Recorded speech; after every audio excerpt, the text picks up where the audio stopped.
Pedro teje un claro mensaje acerca de Jesús en todas sus discusiones.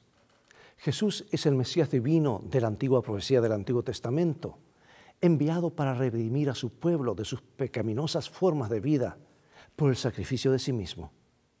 Fue resucitado de los muertos y pronto será revelado nuevamente en gloria. La esperanza del cristiano está en Él. Dios ha engendrado al cristiano a una esperanza viva a través de la resurrección de Jesucristo de entre los muertos. Y esta esperanza incluye una herencia en el cielo que nunca puede perecer, nunca puede echarse a perder o desvanecerse.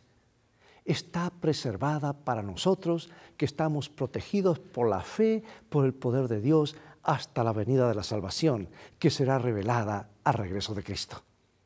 Alabamos a Dios con gozo por esta esperanza de salvación, y nuestra conducta se transforma por la anticipación de las glorias que se revelarán en nosotros.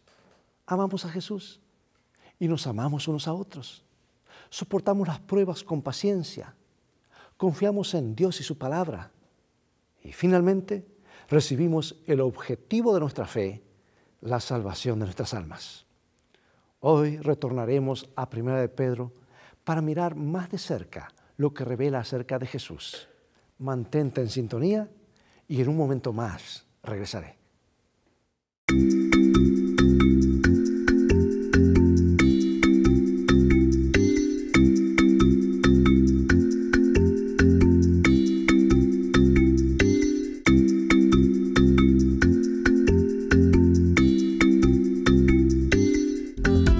Lecciones de vida, un estudio semanal de las lecciones de la Escuela Sabática. El versículo central de este estudio está en 1 de Pedro 2:24. ¿Quién llevó él mismo nuestros pecados en su cuerpo sobre el madero para que nosotros, estando muertos a los pecados, vivamos a la justicia, y por cuya herida fuisteis sanados? Al estudiar 1 de Pedro debe quedar claro que, independientemente del contexto y de los temas que presentó, el enfoque de Pedro estaba en Jesús. Jesús permea todo lo que él escribió. Es el hilo de oro tejido a lo largo de cada carta y de sus cartas. Desde la primera línea, donde Pedro dice que es un apóstol o enviado de Jesucristo, hasta el final, cuando escribe: paz sea con todos vosotros los que estáis en Jesucristo. Jesús es el tema clave. Y en esta epístola habla de la muerte de Jesús como nuestro sacrificio. Habla del gran sufrimiento que Jesús padeció y utiliza su sufrimiento como modelo para nosotros. Él habla de la resurrección de Jesús y lo que significa para nosotros. Además, habla de Jesús no solo como el Mesías, el Cristo, el ungido, pero sobre Jesús como el Mesías divino. Es decir, vemos en 1 Pedro más evidencia de la naturaleza divina de Jesús. Él era Dios mismo y vino en carne humana y vivió y murió para que podamos tener la esperanza y la promesa de la vida eterna. Un tema central de la Biblia, tal vez el tema más central, sea la obra de Dios en la salvación de la humanidad caída. Desde la caída de Adán y Eva en Génesis hasta la caída de Babilonia en Apocalipsis, las Escrituras de una manera u otra revelan la obra de Dios en búsqueda de salvar lo que se había perdido. Ahora, ¿qué significa ser redimido y qué tiene que ver la sangre con la redención? Vamos a 1 San Pedro 1, 18 y 19. Sabiendo que fuisteis rescatados de vuestra vana manera de vivir, la cual recibisteis de vuestros padres, no con cosas corruptibles como oro o plata, sino con la sangre preciosa de Cristo, como la de un cordero sin mancha y sin contaminación. Colosenses capítulo 1, versículos 13 y 14. El cual nos ha librado de la potestad de las tinieblas y trasladado al reino de su amado Hijo, en quien tenemos redención por su sangre, el perdón de los pecados. Hay imágenes claves en el primer versículo que leímos. rescate y sacrificio de animales. ¿Sabes que la Biblia usa el concepto de la redención de varias maneras? Y Pedro asemeja la muerte de Cristo a la de un animal de sacrificio en la Biblia hebrea. Un pecador traía una oveja sin mancha al santuario. El pecador a continuación colocaba las manos sobre el animal. El animal era sacrificado y parte de su sangre era untada en el altar. El resto era vertido en la base. La muerte del animal sacrificado expiaba los pecados que ofreció el sacrificio. Pedro dice que Jesús murió en nuestro lugar y que su muerte nos redimió de nuestras vidas pasadas y de la condenación que de otro modo sería nuestra condenación. Los cristianos a menudo hablan de la pasión de Cristo. La palabra pasión viene de un verbo griego que significa sufrir. Y la frase la pasión de Cristo generalmente se refiere a lo que Jesús sufrió en el último periodo de su vida, comenzando con la entrada triunfal en Jerusalén. Y Pedro también se detiene en el tema del sufrimiento de Cristo en sus últimos días. Vamos a 1 Pedro 2, 21 al 24. Dice: porque también Cristo padeció por nosotros, dejándonos ejemplo, para que sigáis sus pisadas, el cual no hizo pecado, ni se halló engaño en su boca, quien cuando le maldecían no respondía con maldición, cuando padecía no amenazaba, sino encomendaba la causa al que juzga justamente, quien llevó él mismo nuestros pecados en su cuerpo sobre el madero, para que nosotros, estando muertos a los pecados, vivamos a la justicia, y por cuya herida fuisteis sanados.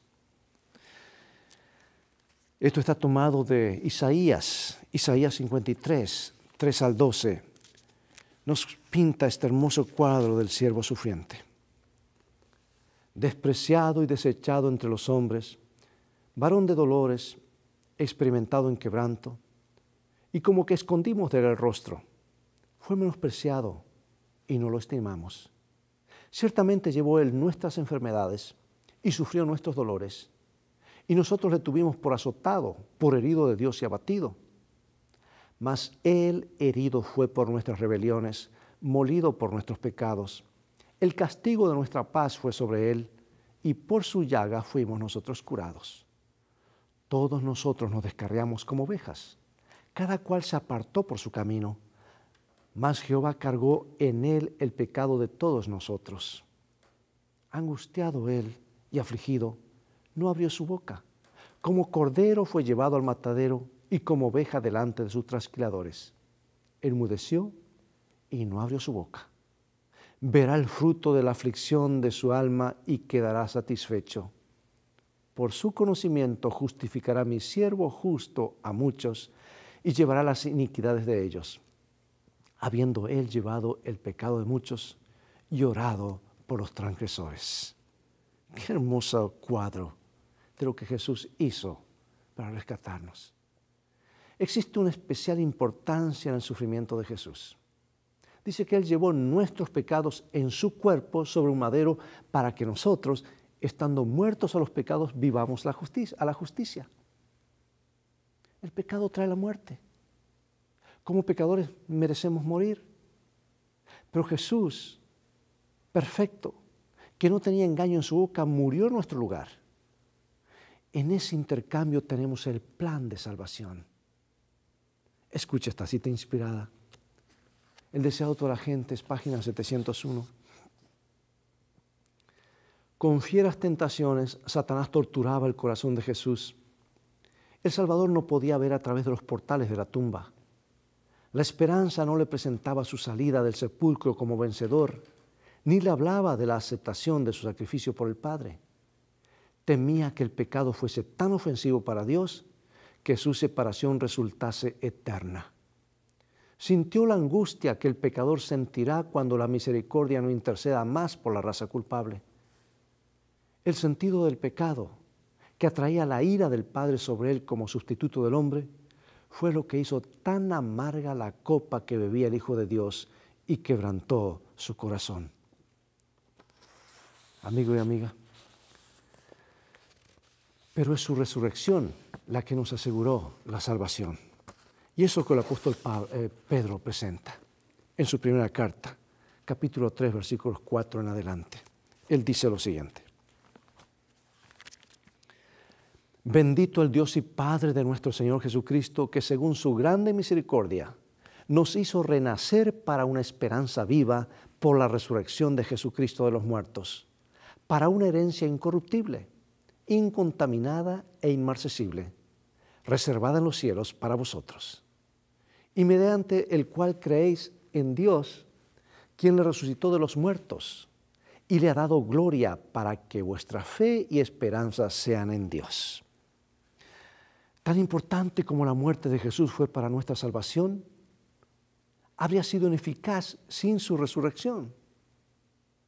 Tenemos esperanza de vida eterna porque Él no está muerto, ha resucitado y se ha convertido en primicia de los que durmieron. Es en su resurrección que tenemos la seguridad del potencial de nuestra resurrección para la vida eterna. Y Pedro claramente entiende este principio y lo sostiene ante sus lectores como la base de su esperanza. No importa el sufrimiento o incluso la muerte que puedan sufrir en esta vida. Como él dice, la esperanza de un cristiano es una esperanza viva, precisamente porque es una esperanza que se apoya en un Salvador vivo, en la resurrección de Jesús. Y a causa de la resurrección de Jesús, los cristianos pueden esperar una herencia en el cielo que no se perderá ni se desvanecerá. En otras palabras, no importa cuán mala se ponga la situación, piensa en lo que nos espera cuando todo haya llegado a su fin. Y en efecto, la resurrección de Jesús, la resurrección de entre los muertos es una garantía de que nosotros también podremos ser resucitados. O como dice Pablo, y si Cristo no resucitó, vuestra fe es vana, aún estáis en vuestros pecados. Pero debido a que Jesús ha resucitado entre los muertos, Él ha demostrado que tiene el poder para vencer a la misma muerte. Por lo tanto, la esperanza cristiana encuentra su fundamento en el hecho histórico de la resurrección de Cristo. Allí está el corazón, la esencia misma del cristianismo. Su resurrección es el fundamento de la nuestra en el fin del tiempo, cuando hemos de despertar por la gracia de Dios. Pregunto, amigo y amiga, ¿dónde estaríamos sin esa esperanza y promesa? Mira, todo lo que Cristo hizo por nosotros culmina con la promesa de la resurrección. Sin eso, ¿qué esperanza tenemos? Sobre todo porque sabemos que, contrariamente a la creencia popular cristiana, los muertos están en un sueño inconsciente en la tumba. Para el cristiano la muerte es tan solo un sueño, un momento de silencio y tinieblas, un momento donde la persona está inconsciente. La vida está oculta con Cristo en Dios, y cuando Cristo en vuestra vida se manifestare, dice, entonces vosotros también seréis manifestados con Él en gloria. En su segunda venida, todos los preciosos muertos oirán su voz y surgirán a una vida gloriosa e inmortal. Piensa en la aparente finalidad de la muerte. Es tan dura, tan implacable, imperdonable y tan real. ¿Por qué entonces es la promesa de la resurrección tan importante para nuestra fe y para todo lo que creemos y esperamos? Cuando te enfrentas a un problema imposible, amigo y amiga, mira la tumba vacía. Cuando piensas que no hay solución, mira la tumba vacía. Cuando pienses que no hay futuro o no veas más allá de las nubes que ensombrecen tu camino, mira por fe a la tumba vacía. Porque si Él tuvo la solución para el problema de la muerte, también tiene la solución para el problema de los vivos. Lo que para muchos, incluso para los discípulos, pareció ser el fin de la causa cristiana, en realidad fue el comienzo. Él vive, ha resucitado y pronto regresará. Como hemos visto antes, uno de los puntos cruciales en el misterio terrenal de Jesús fue en respuesta a una pregunta acerca de quién era. Y Pedro respondió, tú eres el Cristo, el Hijo del Dios viviente. Y la palabra Cristo Christos en griego, significa el ungido, el Mesías. Por lo tanto, cuando Pedro llamó a Jesús el Cristo, usó una palabra que expresa un ideal derivado de las Escrituras hebreas. Y aunque Pedro fue inspirado por el Señor para declarar a Jesús como el Mesías, no hay duda de que él no comprendía totalmente lo que esto significaba. Él no entendía exactamente quién era el Mesías, qué iba a lograr y tal vez lo más importante, cómo iba a lograrlo. En esa falta de entendimiento, Pedro no estaba solo, porque circulaban muchas ideas diferentes en Israel sobre el Mesías. ¿Quién sería? ¿Cómo vendría y qué vendría a ser? En sí mismas, las aplicaciones de la palabra Mesías o ungido en los textos anteriores no presentan una imagen completa, por más que anticipan lo que el Mesías sería y lo que haría. Es que en la imaginación popular, hermano y hermana, amigo y amiga, un Mesías del linaje de David haría lo mismo que hizo David, derrotar a los enemigos de los judíos, en este caso los romanos. Lo que nadie esperaba era un Mesías que sería crucificado por los romanos. Por supuesto, en el momento en que escribió sus epístolas, Pedro ya comprendía más claramente a Jesús como el Mesías. Y lo identifica 15 veces en 1 Pedro y 2 de Pedro. Y todo lo que lograría para la humanidad.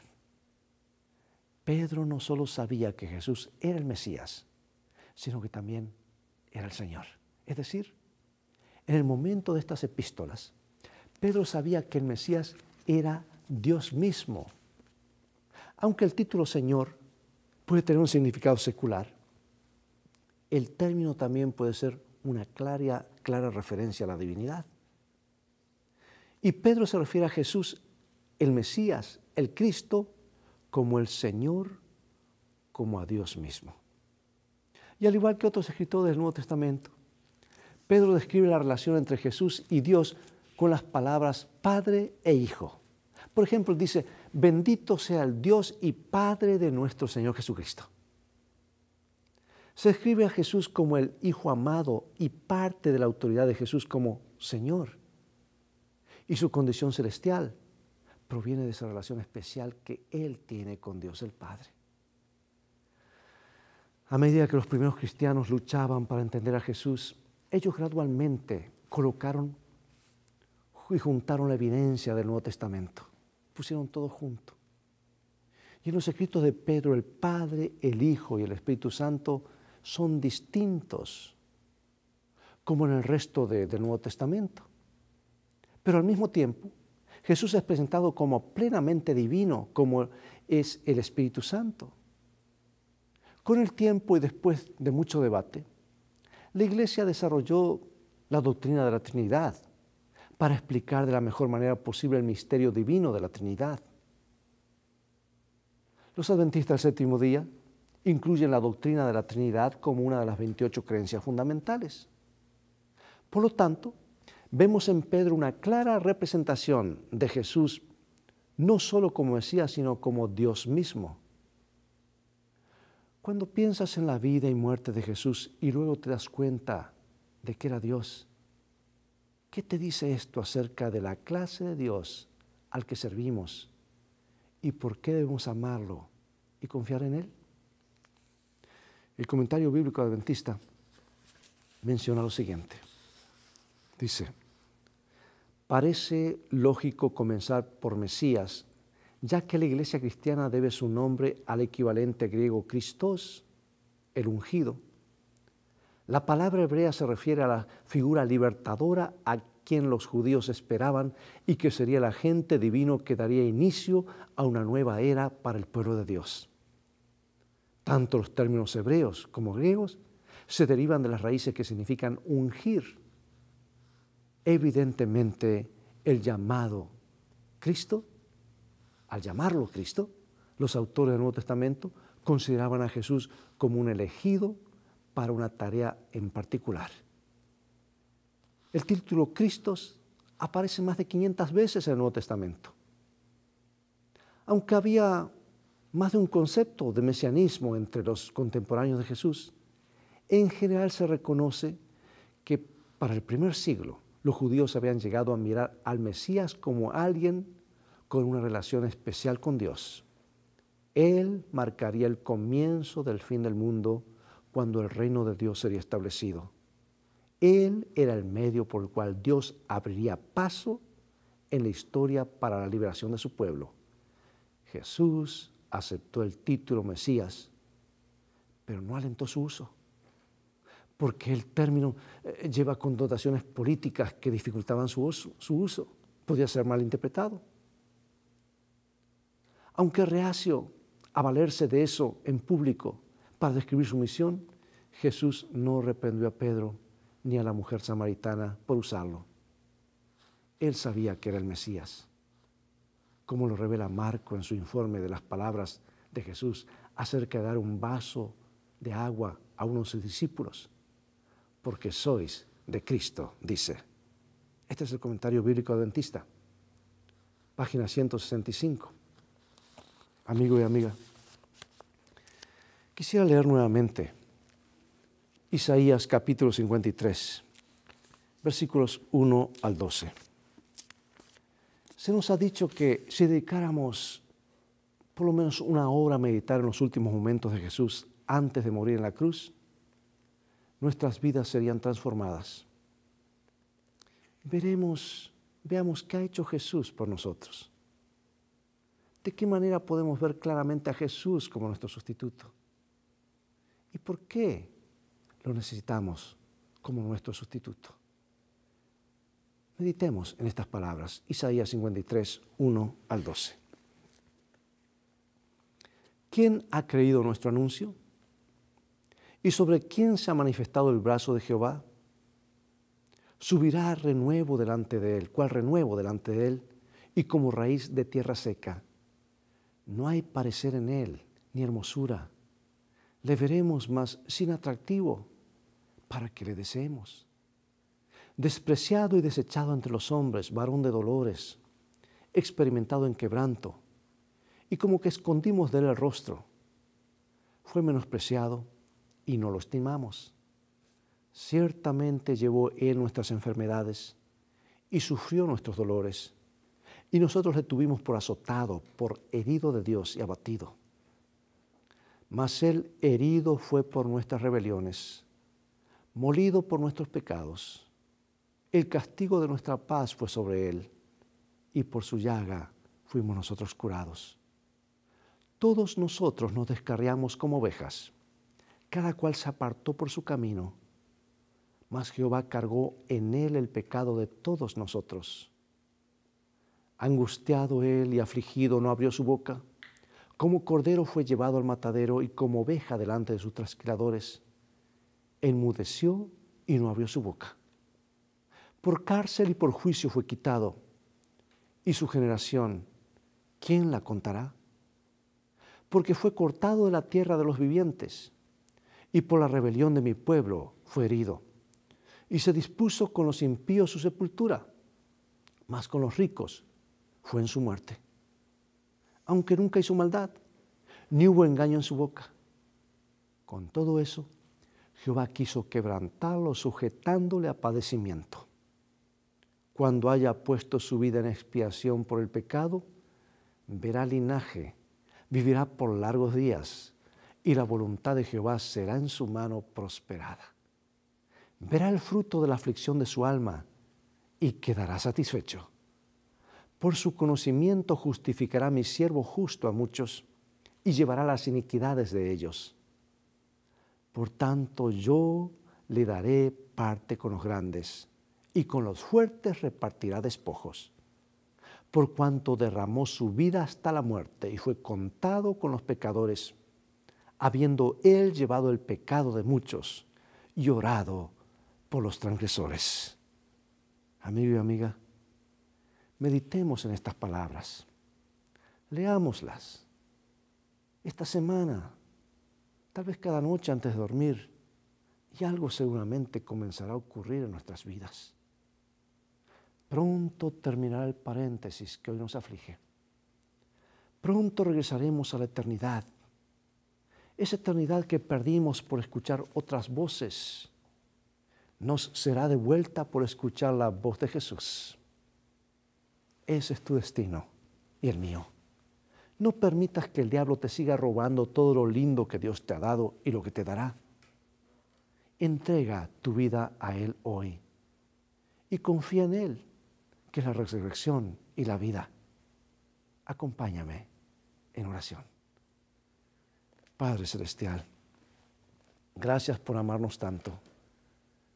Gracias porque el Hijo nos ha amado y ha estado dispuesto a dar su vida. Tú has dado a tu Hijo, el Hijo se dio a sí mismo. ¿Qué más pudo haber hecho el cielo para salvarnos? Ahora la pregunta está, ¿qué podemos hacer nosotros en respuesta a tanto amor vertido?